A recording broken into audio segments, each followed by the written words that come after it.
Next question up says, why don't you program dumbbell bench and other dumbbell movements?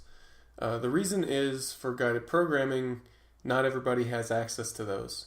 And enough people don't have access to sufficiently heavy dumbbells that it's not really worth the trade-off to program them in. So what we've done is we've built guided programming to meet the needs of the largest number of people in that training group as possible. And then we can individualize it from there via these coaching calls.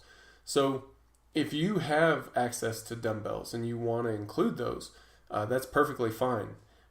How I would do it, I would find those movements, particularly the supplemental movements in your training, where the reps are a bit higher and the target is more focused on pec development.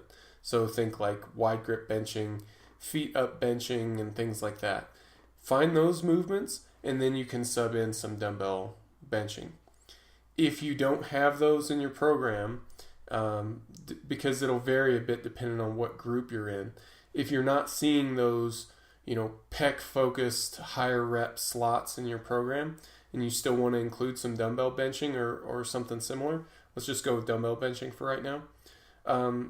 You can pull out some of the shoulder work. So let's say that you have overhead press scheduled for 1 week. You can sub that out and do dumbbell bench instead. The issue there is that you don't want to remove too much overhead press. You don't want to remove too much shoulder development work, so much that it compromises the intent of the program. So I would advise you to keep changes like that to once a month or less, and kind of go from there. If you've got more specific questions on this, please let me know, especially if there's other dumbbell movements that you want to group in, but it's going to follow the same sort of mentality. Sub in for similar movements that are already built in the program, and then evolve your training from there.